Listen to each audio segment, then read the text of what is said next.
안녕하세요. 주투입니다. 오늘 중년 잠시 멈춤이라고 하는 책 같이 공유해 보겠습니다. 나를 위해 살아가기로 결심한 여자들을 위하여. 이 책의 내용은 이제 폐경기를 맞게 된 여성분이 자신의 실제 경험담을 적은 이야기인데요. 누구나 다 이제 나이가 들잖아요. 10대 시절, 20대, 30대, 40대, 50대, 60대, 70대, 80대. 네, 이렇게 나이가 먹어가는데, 음, 그러면 그 나이를 먹어가는 데 있어서 사실은 그것에 대해서 부정하는 것이 아니라 받아들이고 의연하게 저도 그렇게 대처해야 되지 않나라는 생각을 하고 있는데 이 책을 보면 그렇게 이제 폐경기를 맞고 힘들었던 그런 감정적인 변화를 낱낱이 쓰고 있습니다. 그래서 이 책을 읽는 동안에 이게 굉장히 심경적으로 좀 힘들었던 것 같아요. 그래서 사실은 읽다가 이 내용들 자체의 감정에 대한 묘사가 좀 극적으로 표현이 되어 있어서 마음이 좀 안 좋아서 계속 읽어야 할까 고민을 하다가 끝까지 읽었습니다. 그리고 이 책을 제가 읽었던 이유는 저도 언젠가 맞이하게 될 여자로서 살아가면서 겪어야 될 하나의 시기이기도 하기 때문에 그러한 시기를 제가 먼저 경험하신 분에 대한 이제 이야기를 토대로 그러한 감정들을 먼저 알고 또 그 시기를 맞이하면 좀 더 낫지 않을까라는 생각을 하게 됐습니다. 자, 이분이 이제 편집자이시기도 한데 어, 임신 6개월 차에 런던 공원이 아름답게 보이는 곳으로 이사를 했다라고 해요. 그리고 비록 젊은 엄마는 아니었지만 내 안에 또 다른 생명이 자라고 있다는 사실에 힘이 솟아나 강하고 대담했었다. 하지만 10년 정도가 지나고 나서 내 모습은 사진 속 인물과 같은 사람이라고 보기 어려울 정도다. 시간이 지나면서 우리의 외모에 당연히 변화가 있겠죠. 머리도 푸석해지고 배는 축 늘어지고 공원을 내다보며 이 글을 쓰고 있는 지금은 봄이다. 햇빛은 화사하다. 그러나 봄은 이제 나와는 어울리는 계절이 아니다. 네, 이제 딸은 중학생이 되어서 새처럼 세상 속으로 내보냈다. 시간이 흐르면서 아이가 큰 걸 보면 나는 이제 그만큼 늙어 있다라고 하는 거를 느끼게 되는데, 네, 그리고 그 이제 나이가 노화되면서 겪는 이러한 외모적인 부분에 대해서 많이 이제 묘사가 돼 있어요. 근데 그 묘사가 좀 아, 이렇게 돼 있습니다. 내 종아리에 혈관들이 우둘투둘 붉어져 나와 있다. 허벅지 피부는 늘어지고 물렁해지는 것도 보이는 듯하다. 네. 그리고 나서 원하지 않는 폐경기를 맞게 됩니다.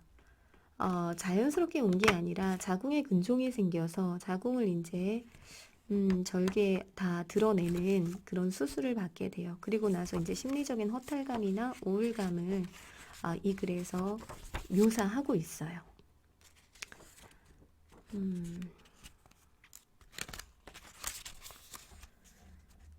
폐경기 여성은 이전과는 전혀 다른 정신적인 영역과 협상해야 한다. 폐경기 지대는 정말 으스스한 곳이다. 갑자기 툭 튀어나오는 덫에 걸려 유체 이탈을 경험하게 되고 베일이 거쳐 벼랑간 충격적인 사실과 마주하게도 된다. 이런 일은 사춘기 이후로 접한 적 없는 격렬한 감정의 변화를 일으킨다. 네. 그래서 이런 감정적인 변화, 저도 이제 저희 어머니가 이 폐경기를 겪고 그때 이제 감정적인 기복이나 이런 걸 봤었거든요. 갑자기 이제 막 화내시기도 하고, 막 얼굴이 열이 막 올랐다가 내리기도 하고, 어떨 때 막 춥다고 하시고. 네. 그러면서 이제 신체에 호르몬의 변화가 생기니까 감정적인 변화도 이제 극심해지는 거예요. 갑자기 모든 관계를 다 끊어버리고 싶고, 일은 그만두고 싶어진다. 또 결혼 생활은 폭파해버리고 싶어지며, 이 나라를 떠나고 싶어지기도 한다. 거의 극단적으로 될 대로 되라는 식이 된다. 네. 근데 이제 주변에서 운동을 하면 그래도 이렇게 큰 감정의 기복이나 이런 게 없이 잘 지나갈 수 있다라는 이제 말씀들을 주변에서 하시는데, 네. 이걸 보니까 되게 겁이 나더라고요. 되게 겁이 나고. 음. 그리고 이제 기억의 단절. 밤마다 불면증에 시달리고 체온 조절 장치가 고장난 것처럼 수시로 열이 오르내리며 기분이 바뀌고 조리 있게 말을 잇지 못하는 상황이 갈수록 잦아졌다. 그래서 갑자기 말문이 꽉 막히는 거. 단어들이 계속 떠오르지 않는 상태. 이런 상태. 근데 저는 지금도 무슨 말을 하려면 이제 그 단어가 떠오르지 않는 경우가 많아가지고 그 단어를 말하기보단 그 단어를 설명하면서 이렇게 예를 들어서 우유라는 단어가 생각나지 않으면 그 하해가지고 마시는 거 뭐지? 이런 식으로 표현할 때가 가끔 있거든요. 그런데 이제 만약에 폐경을 겪고 났을 때 나의 기억력이 어떻게 될지 지금도 그런데 굉장히 많이 걱정이 됩니다. 자, 중년의 문제에 대해서 깊이 이해하고 신중하게 접근한 책들도 몇 권 있다. 그러나 지난 몇십 년간 계속된 긍정적 사고와 자아 실현을 위해 노력해야 한다는 주장이 우리의 자아 인식에 막대한 영향을 끼쳐서 많은 저자들이 아니란 확신에 빠져 있는 건 아닌가 하는 생각이 든다. 아니란 확신. 음, 그냥 긍정적으로만 보고 어떻게 이겨내야 된다 이렇게만 나오고 사실은 중년이 됐을 때의 고통, 의심, 죄책감, 두려움, 후회 이러한 감정들은 직시하지 않고 그냥 위로로서 그친다라고 합니다.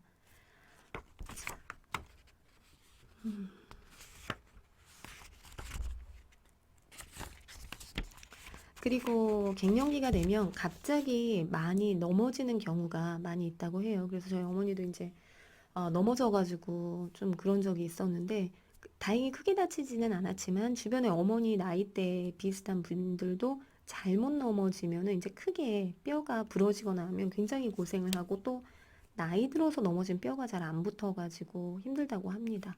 근데 여기에 중년의 여성도 이제 원하지 않게 다리에 근육이 또 약해진 상태이고 해서 더 나이 들면 잘 넘어진다고 해서 항상 저도 엄마한테 어디 다니실 때 안 넘어지게 조심하라고 항상 이야기를 하는데 여기 필자분도 새벽에 갑자기 쿵 하고 화장실 가다가 넘어진 거예요. 그래서 이제 그 다음날 온몸이 쑤시고 막 굉장히 아팠다고 해요. 새벽에. 그래서 그렇게 넘어지고 밥을 먹는 거예요. 가족들과. 그런데 생소한 눈길로 나를 뜯어보는 딸의 표정을 보면서 그때까지 마냥 믿음직하고 든든한 발판 역할을 했던 엄마로서의 내 입지가 딸의 의식 속에서 무너져 내리고 있음을 느꼈다. 근데 예전에 그런 그림이 있었거든요. 처음에는 부모가 어린 자식을 보살피다가 자식이 점점 자녀가 성장하면서 부모가 나이가 들고 왜소해지면서 이게 이제 바뀌는 거. 이제는 자녀분이 부모님을 이렇게 보호해야 하는 그런 그림이 이렇게 쭉 지나가는데 좀 슬펐습니다. 언제나 이제 부모로서는 자녀에 대한 어떤 울타리나 든든한 버팀목이라고 생각하는데 만약에 그런 입지를 잃어버렸을 때 그때 어떤 마음일까? 내가 자식에게 보호를 받아야 되는 상황일 때. 네. 자, 그리고 이제 필자의 아버지께서 임종을 앞두고 집에서 간호를 하셨다고 하는데 아버지가 몇 번이나 되뇌었던 말이 있다고 해요. 너무 짧아. 삶이 너무 짧다라는 거. 인생이 너무 짧아. 그리고 아버지를 모시면서 죽는다는 것이 얼마나 힘든 일인지 깨닫게 되었다고 해요. 네. 그리고 아버지가 이제 세상을 떠나게 되고 나서 아버지를 영영 볼 수 없다는 생각과 내 몸의 변화에 현기증이 일어났다라고 합니다. 이제 부모님 돌아가시면 나이 들어서 돌아가시면 또 내 나이도 그만큼 이제 들었던 것이기 때문에 그리고 나서는 이제 매일 체육관에 갔다고 해요. 근데 아버님이 힘들게 건강이 안 좋아져서 돌아가시는 걸 보고 막연한 걱정과 불안감에 막 마음이 초조하고 좀 두렵기도 하고 죽음에 대한 두려움은 누구나 있죠. 그래서 항상 체육관으로 향했다고 합니다. 그래서 나이 들어서도 되게 열심히 운동하시는 분들 보면 자녀에게 짐이 되고 싶지 않아서 나중에 이제 내가 내 건강을 못 챙겼을 경우에 자녀에게 짐이 되고 싶지 않아서 그렇게 열심히 운동을 하는 거다라고 합니다.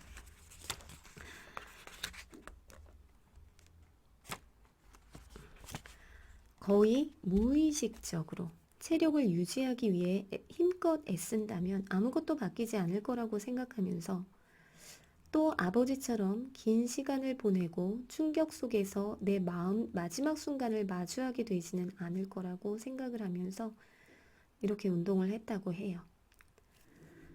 네, 죽음에 대한 두려움. 네, 계속 이제 운동을 해서 그 건강을 유지하려는 이러한 노력이 정말 필요할 것 같아요.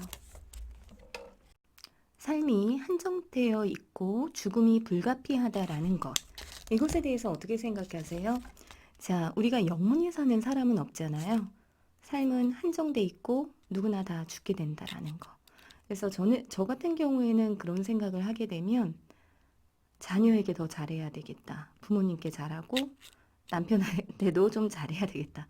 화를 2번 낼 거 1번만 하자. 이렇게 생각을 하고 감사한 마음이 드는 것 같아요.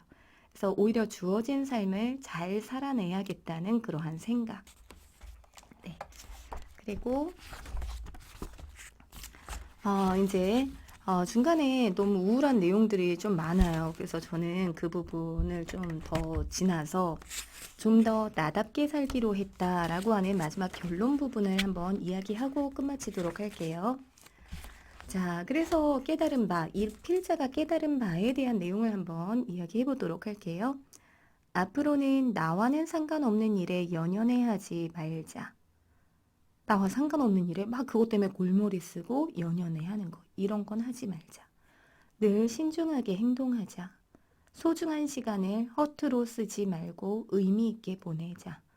그렇죠. 시간은 다 한정되어 있으니까 소중하게. 모든 책을 다 읽을 수는 없으니 읽을 거리라도 좀 더 신중하게 고르자. 늘 감사하는 마음을 가지자. 뭔가를 먹더라도 항상 감사하는 마음으로 먹자. 세상을 즐기자라고 생각을 했다. 바스락거리는 나뭇잎 소리와 그 색깔과 모양을, 내 딸이 털어놓는 말의 무게와 의미와 느낌을 즐기자고.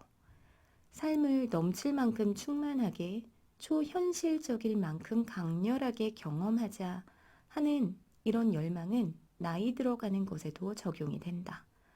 그래서 나이가 들수록 당연하게 받아들이는 것이 줄어든다. 작은 일에도 기뻐하고 최대한 즐거움을 느끼려고 한다. 네, 여기까지 중년의 여자라면 누구나 고민해야 할 문제들에 관한 내용 리뷰해 봤습니다. 네, 모든 세상의 여성분들 힘내시고요. 이 책의 리뷰는 여기까지 하도록 할게요. 감사합니다.